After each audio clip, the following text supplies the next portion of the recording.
It's easy to feel pretty safe doing stuff online these days, especially transactions. But when you get into crypto, particularly peer-to-peer trading, like on Yeah. Binance P2P, Yeah, you definitely. might be stepping onto thin ice without even knowing it. We're actually looking at a big risk today, one that's kind of hidden this scam that uses, believe it or not, just a fake screenshot. That's right. P2P crypto trading, for anyone maybe not familiar, it just means buyers and sellers connect directly. You skip the big central exchanges Right. and people like that. Sometimes lower fees, more payment choices, maybe a bit more privacy for some. Makes sense. And Binance P2P is huge, right? Like one of the biggest, pretty trusted usually. Hmm. But, well, there's this other side, this darker side maybe, where scams are popping up. Hmm. And this one, the fraudulent screenshot, it seems really, really sneaky. It is. And that's exactly what we're digging into. We want to break down how these scams work on Binance P2P and really how you, listening, can avoid getting caught out. We've got this real example. Someone lost $5,000. A tough lesson, but it shows exactly what can happen. Ouch. Okay, yeah. So if you're trying to figure out digital finance stuff and you want the important info quickly, thoroughly, stick around. Ah. All right, let's get into it. What is it about Binance P2P that pulls so many people in?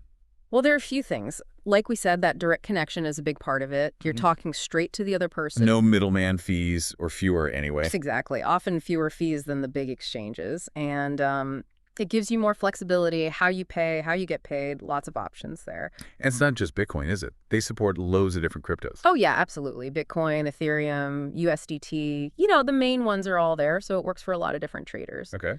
Plus, it's global. I mean, really global. You Yeah. could be trading with someone on the other side of the world using their local currency, maybe. Wow.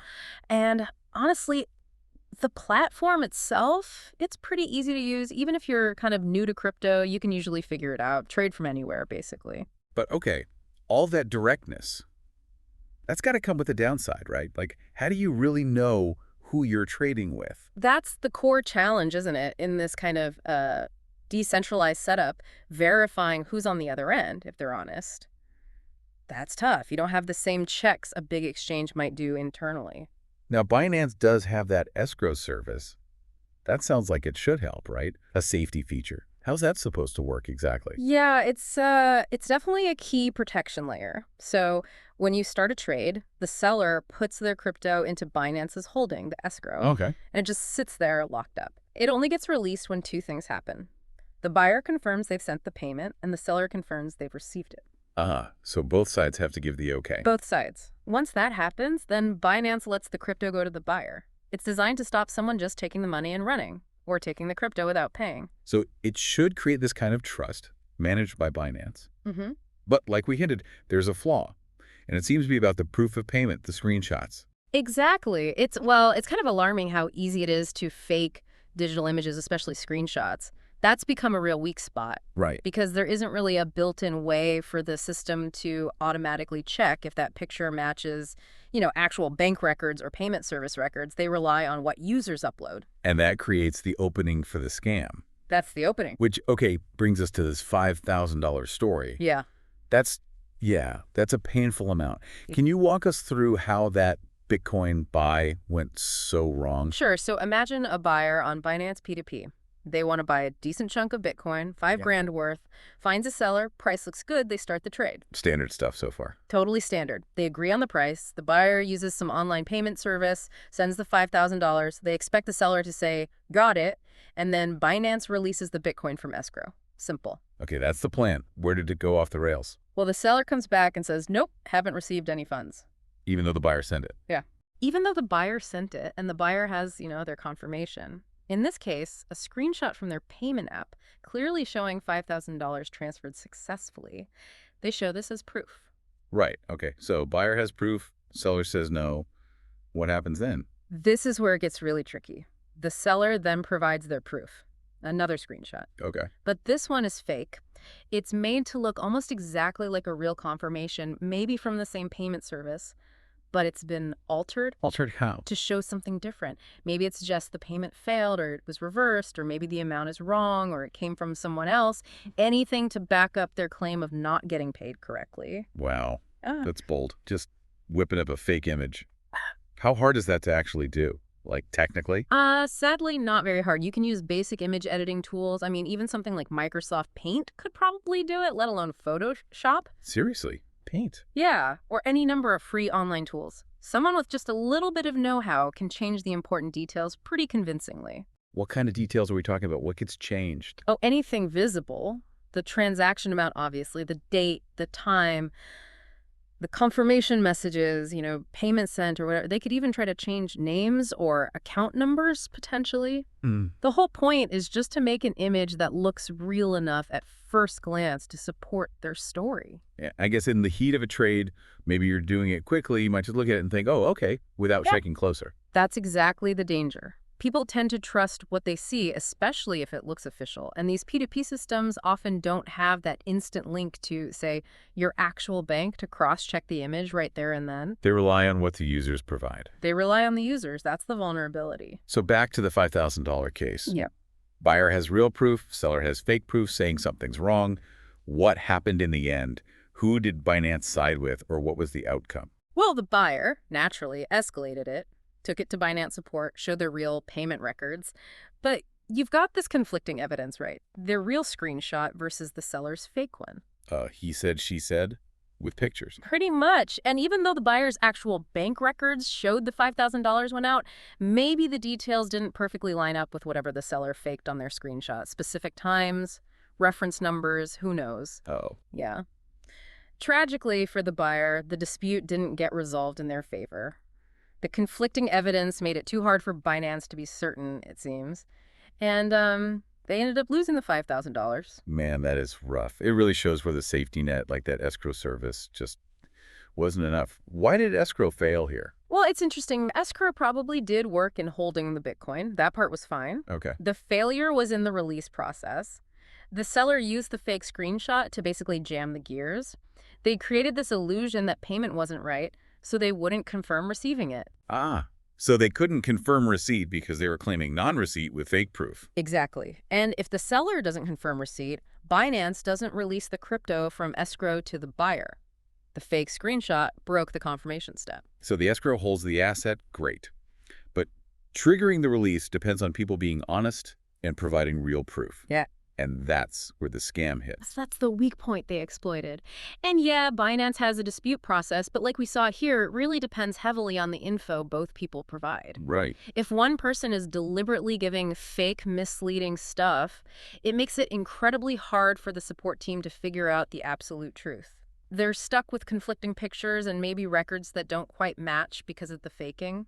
So it sounds like even with Binance's systems, a lot still comes down to the user being really careful themselves. Absolutely. The platform gives you tools, like escrow, but you, the user, still have to be the one doing the final checks, especially verifying that payment proof.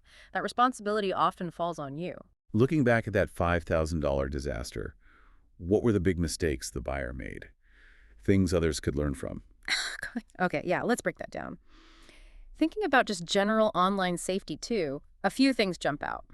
First, and probably the biggest one. Yeah. Trusting the visual proof, the screenshots. From the seller, you mean? Yeah, trusting the seller's screenshot, or maybe even just relying too heavily on their own screenshot without further checks.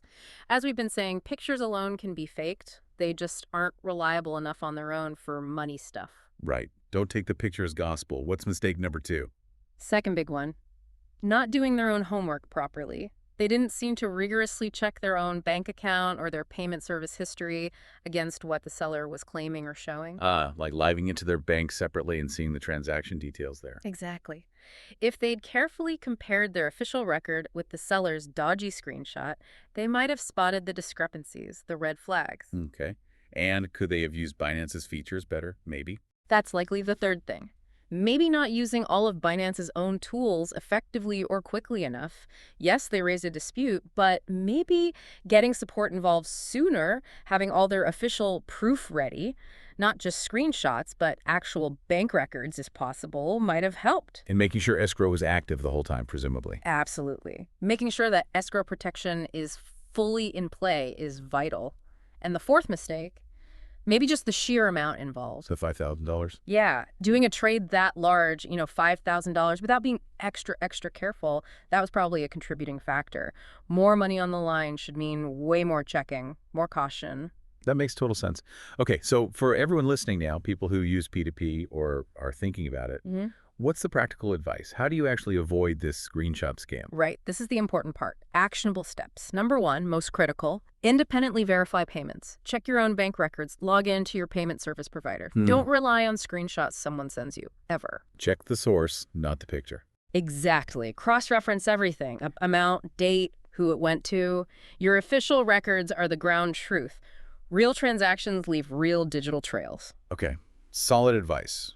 What else? Second, use the platform's safety features. Always use Binance's escrow. Always.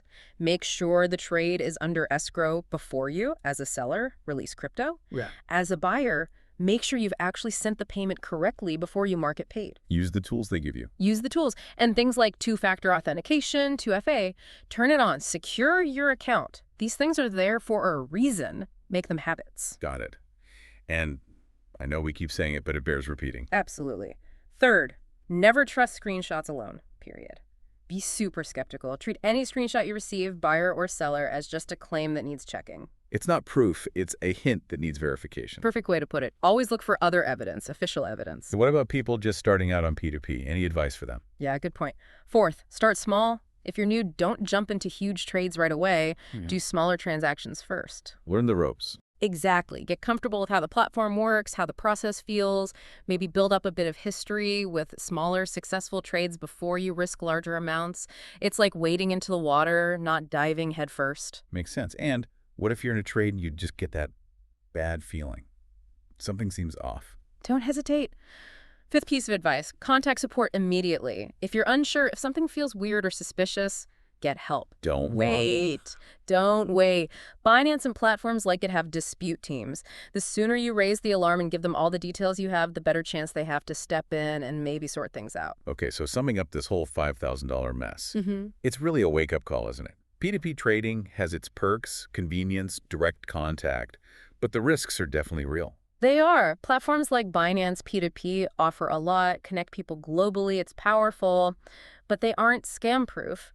This whole thing just highlights how vital it is to stay informed, be cautious, be vigilant, really, in this crypto world that's always changing. And the core lesson seems crystal clear. Never, ever rely on just one piece of digital info, especially something as easily faked as a screenshot when money's involved. Couldn't agree more. If you take these precautions we talked about, if you go into P2P trades with that healthy skepticism, always double-checking things yourself, you drastically cut your risk of being the next person telling a story like this. Yeah, absolutely. This has been really eye-opening, even if it's a bit unsettling. It really gets you thinking, though. How easily digital stuff can be faked. Makes you wonder, doesn't it? What are the things online, things we think are reliable, maybe need a much closer look than we usually give them? Definitely something to chew on.